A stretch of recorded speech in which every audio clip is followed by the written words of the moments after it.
Hello friends, আমার চ্যানেলের আরেকটি পর্ব দেখার জন্য আপনাদের সবাইকে ওয়েলকাম জানাচ্ছি। আমার আজকের রেসিপি আরও একটা পপুলার স্ট্রিট ফুড, ডিমের ডেভিল বা ডিমের চপ। এটা বানানো খুবই সহজ। সন্ধ্যের চায়ের সাথে আপনারা এটা বানিয়ে সার্ভ করতে পারেন বা বাড়িতে আসা গেস্টদেরকেও বানিয়ে সার্ভ করতে পারেন। তাহলে চলুন দেরি না করে দেখে নিই রেসিপিটা। ডিমের ডেভিল বানানোর আউটার কোটিংটা প্রথমে আমাকে করে নিতে হবে, কারণ ডিমের ডেভিলে ডিমটা ভেতরে থাকে আর বাইরে একটা আলুর কোটিং থাকে। তো এই আলুর কোটিংটা আমাকে করে নেওয়ার জন্য এখানে আমি 4টে আলু খুব ভালো করে সেদ্ধ করে নিয়ে ম্যাশ করে নিয়েছি। এতে আমি 1 টেবিল চামচের মতো আদা, রসুন আর কাঁচা লঙ্কার পেস্ট দেব। এতে আমি কিছুটা ধনেপাতা কুচি দিয়ে দেবো।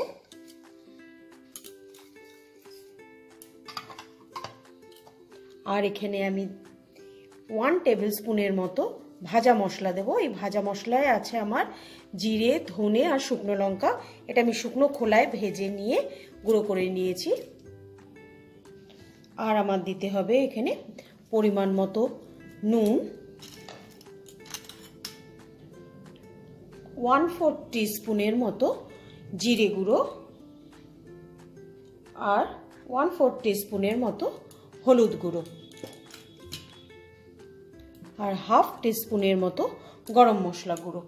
এটা আমার দিয়ে খুব ভালো করে এটাকে আমার হাত দিয়ে মেখে নিতে হবে।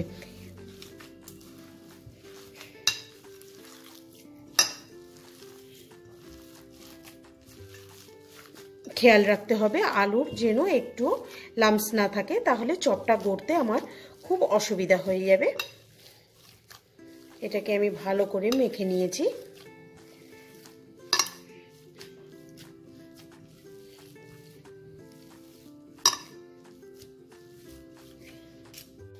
গ্যাসে আমি একটা ফ্রাইং প্যান খুব ভালো করে গরম করে নিয়ে এতে আমি 1 টেবিল স্পুনের মতো একটু তেল দেব।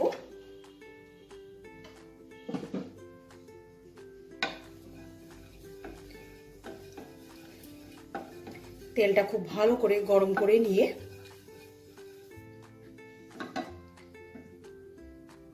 আমি এতে এই আলুর পুরটাকে একটু ভেজে নেব, তাতে টেস্টটা একটু বেশি ভালো হয়।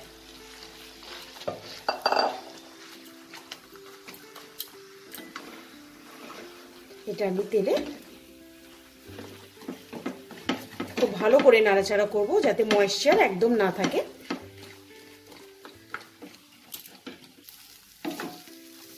আলুর পুরটা আমার একদম শুকনো শুকনো হয়ে গেছে। এবার এটাকে আমি নাবিয়ে ঠান্ডা করে নেব। সেকেন্ড স্টেপে আমাকে ডিমটা তৈরি করে নিতে হবে।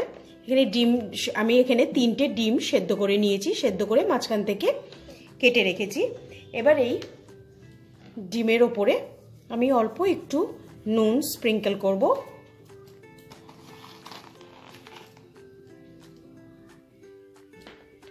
আর একটু গোলমরিচের গুঁড়ো স্প্রিঙ্কেল করে দেবো, তাতে আমার খেতে ভালো লাগবে।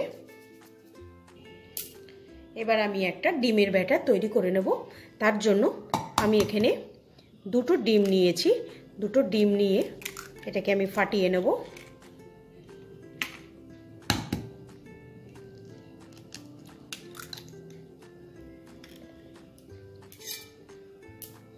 এটাকে ভালো করে মিশিয়ে নেব।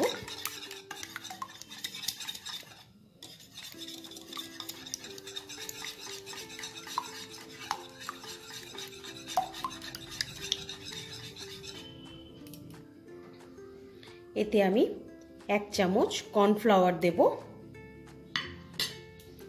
অল্প একটু গোলমরিচের গুঁড়ো দেব আর সামান্য একটু, একদম খুব অল্প একটু নুন দেব।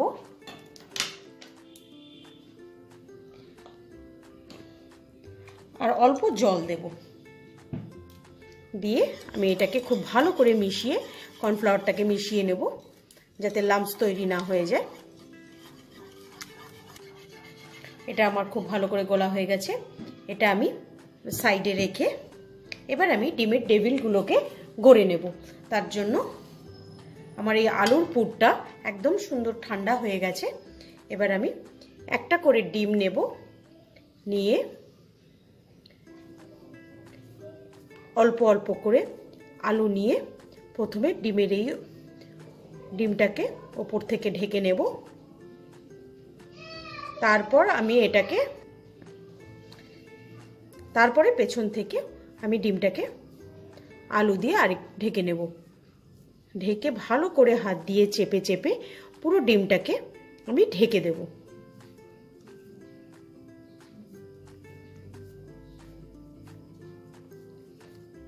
এবার হাত দিয়ে গোল করে নিয়ে এটাকেও আমি পুরো ডিমের শেপ তৈরি করে নেব।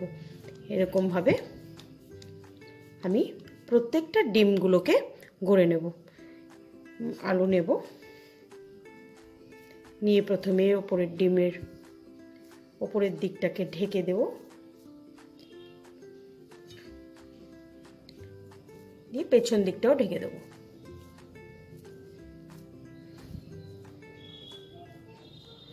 এইবার পুরোটা আমি হাত দিয়ে দিয়ে চেপে আমি গোল করে নেব। এইভাবে আমি সবগুলো করে নেব। এবার আমি এই ডেভিলগুলোকে ভালো করে এই ডিমের গোলায় ডুবিয়ে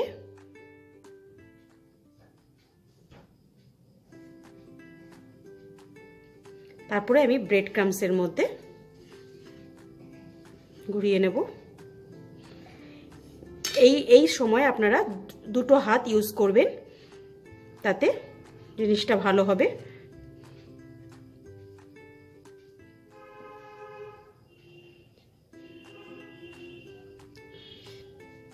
এই প্রসেসটা আমি আরও একবার করব। আবারও আমি এটাকে ডিমের গোলায় চুবিয়ে ব্রেড ক্রাম্বসটা লাগিয়ে নেব। হাত দিয়ে চেপে চেপে খুব ভালো করে ব্রেড ক্রাম্বসগুলোকে লাগাতে হবে। লাগিয়ে ভালো করে এক শেপ দিয়ে আমি রেখে দেব। এইভাবে আপনারা এই ব্রেড ক্রাম্বস লাগিয়ে এই ডেভিলগুলোকে এয়ারটাইট কন্টেনার বা জিপলক ব্যাগে আপনারা স্টোর করে রাখতে পারেন। যখন ইচ্ছা হবে আপনারা বের করে এটাকে ভেজে খেতে পারেন। এইভাবে আমি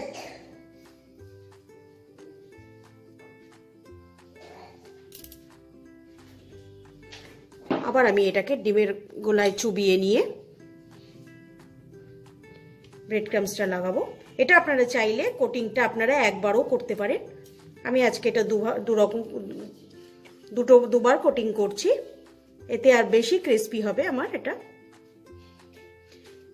এইভাবে করে করে আমি সবগুলো বানিয়ে নেব।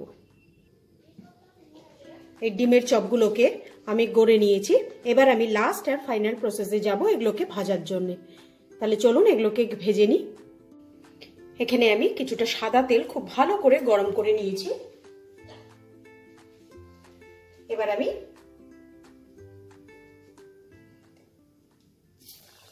এই চপগুলোকে দুটো দুটো করে ভেজে নেব।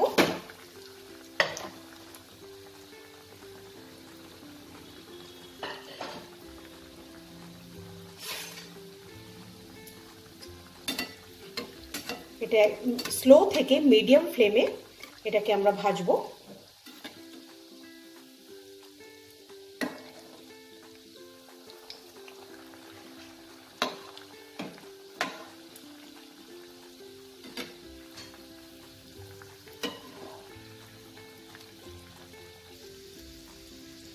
সব দিক থেকে আমি এইভাবে লাল করে ভেজে নেব।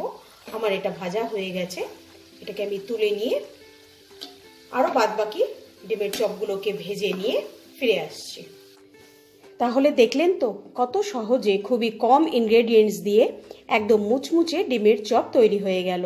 এটা স্যালাড আর টমেটো কেচাপ দিয়ে সার্ভ করবেন। তাহলে ফ্রেন্ডস, আমার আজকের রেসিপিটা যদি আপনাদের ভালো লাগে লাইক করবেন, আর এটাকে আপনাদের বন্ধু বান্ধব আত্মীয় স্বজন সবার সাথে শেয়ার করবেন। আর যারা এখনও আমার চ্যানেলটাকে সাবস্ক্রাইব করেননি তাদের অনেক অনেক অনুরোধ আমার চ্যানেলটা আপনারা সাবস্ক্রাইব করে নিন। আজকের মতো বিদায় জানিয়ে শেষ করছি। বাই।